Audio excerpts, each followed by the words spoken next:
जी good morning everyone. देखिए, axis bank को लेकर ब्रोकरेजेस बुलिश नजर आ रहे हैं।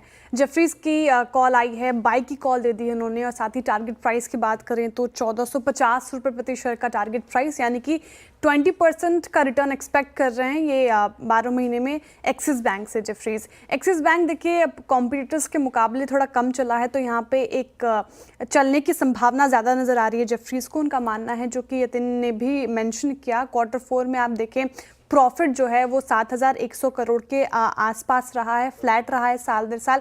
अनुमान भी यही लगाकर चल रहे थे, तो अनुमान के मुताबिक रिजल्ट ने कहीं ना कहीं सेंटिमेंट थोड़ा सुधारा है। कम क्रेडिट कॉस्ट से मुनाफे में हमें बूस्ट देखने को मिला है। हालांकि कंपनी की ट्रेजरी इनकम जो है वो थोड़ी लो रही है। पीयर्स के मुकाबले अगर आप कंपेयर करें तो ग्रोथ और एसेट क्वालिटी के मोर्चे पर बैंक दूसरे बैंकों से थोड़ी पिछड़ती नजर आई है, लेकिन निम्स, बैंक की निम्स जो है वो बेहतर है दूसरों के कंपेरिजन में। ग्रोथ और लिक्विडिटी जिस तरीके से इंप्रूव हो रही सिस्टम में, एक्सिस बैंक को भी इसका फायदा मिलता हुआ नजर आएगा। हालांकि रेट कट के चलते ईपीएस का अनुमान जेफरीज ने घटाया है। इस बुलिश नजर आ रहे हैं इस पर्टिकुलर काउंटर को लेकर। जेफरीज और नोमुरा दोनों ने ही रिपोर्ट जारी की है, दोनों ने ही बाई की कॉल दे दी है और टारगेट प्राइस भी देखिए अच्छा बढ़ा दिया है। जहां 2000 का टारगेट प्राइस एसबीआई लाइव दे रहे हैं, नोमुरा भी 1800 प्रति शेयर का टारगेट प्राइस दे रहे हैं।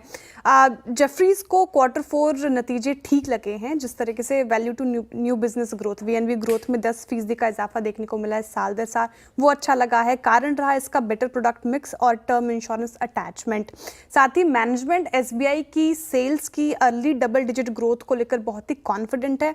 ये कहीं ना कहीं ब्रोकरेजेस को अच्छी लगी ये बात, जो कि इन्वेस्टर्स के कंसर्न्स को भी और ग्रोथ प्रॉफिटेबिलिटी को लेकर भी जो कंसर्न्स इन्वेस्टर्स के मन में उसको थोड़ी धूमिल करती है, वो मिट जाएगा। इसलिए एस्टिमेशन जो है वीएनबी का उसको भी बढ़ा दिया है जेफरीज ने 7% के करीब, और उनको आगे भी कुछ पॉजिटिव ट्रिगर्स दिखते हैं। नोमुरा ने भी यही सारे पॉइंट्स हाईलाइट किए। उन्होंने कहा है कि वीएनबी मार्जिन जिस तरीके से एक्सपैंड हुआ एक पॉजिटिव ट्रिगर है, इसलिए फिलहाल एसबीआई लाइफ आप बाई कर सकते हैं। हाँ, इंटरेस्टिंग। ब्रोकरेजेस टेक महिंद्रा को लेकर ऑप्टिमिस्टिक ही नजर आए। 2 रिपोर्ट आई है। देखिए, नोमुरा भी बाई की कॉल दे रहे हैं। टारगेट प्राइस देखिएगा तो 1630 रख दिया है, 1445 के करीब कामकाज कर रहे थे, वहां से करीब 12% का रिटर्न एक्सपेक्ट कर रहे हैं। मॉर्गन स्टैनली ने इक्वल वेट की कॉल दी है और 1550 का टारगेट प्राइस, 7% करीब रिटर्न वो एक्सपेक्ट कर रहे हैं। नोमुरा का मानना है मार्जिन के जो एस्टिमेशन, मार्जिन अच्छे आए Q4 में एस्टिमेशन के मुताबिक, एस्टिमेशन को बीट किया है इनफैक्ट। और जो एक और चीज़ अच्छी रही, डील विंस और पाइपलाइन स्ट्रॉन्ग अच्छी थी, जो आपने भी मेंशन की।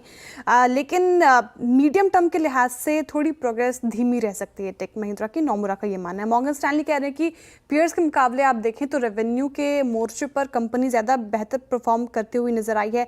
एबिट मार्जिन 15%, वही ROCE 30% रह सकता है। फ्री कैश फ्लो का 85% कंपनी शेयर होल्डर्स को डिस्ट्रीब्यूट कर सकती है।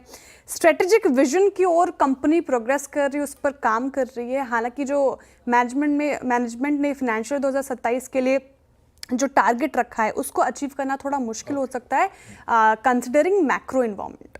शिल्पा जी, क्विकली। स्लेंडर वेट की कॉल आ गई है मॉर्गन स्टैनली की तरफ से, और टारगेट प्राइस भी कट कर दिया है, 1050 का टारगेट प्राइस रख दिया है।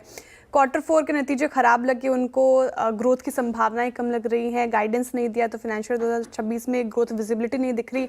मार्जिन को लेकर अनुमान भी घटा दिया है, रिकवरी होने में भी देरी संभव है, ऐसा कहा है। कहाँ नजरें रहेंगी तो डिविडेंड पॉलिसी रिव्यू पर नजरें रहेंगी कंपनी की, फर्म ने ऐसा कहा है।